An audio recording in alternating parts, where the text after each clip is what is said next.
In this next demonstration, I'm going to be talking about oxygen reduction potential, ORP. Every place that you read in all the magazines that are out there, you're hearing a lot about ORAC. ORAC tells you what the probability of the releasing of antioxidants happen to be for a particular food or resource.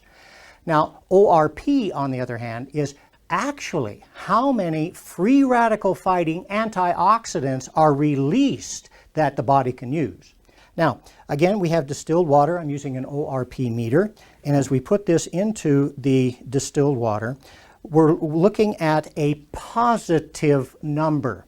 Now, what we need to know is how many free radical fighting antioxidants are released, and they are going to be negative in value. The higher the negative number, the more ionic free radical fighters are being released. Normal experience for me when I do this is we're running at about a negative 260. That is unheard of any place in the ORP scientific world. That means that in this water, there are billions of antioxidants being released and a big range of ability to fight free radicals to facilitate the body's ability to overcome chronic problems, diseases, and so forth.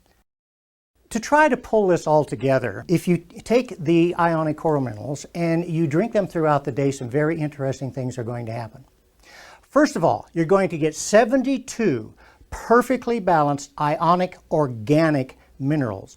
It is going to give you a high level of the most alkalizing minerals that there are: calcium, magnesium, potassium, and sodium. Those are the things that are going to get you up at that 7.4 and to help keep you there. What else takes place with this?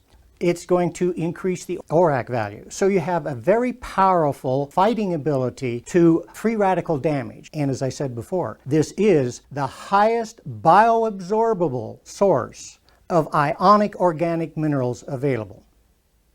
To your health.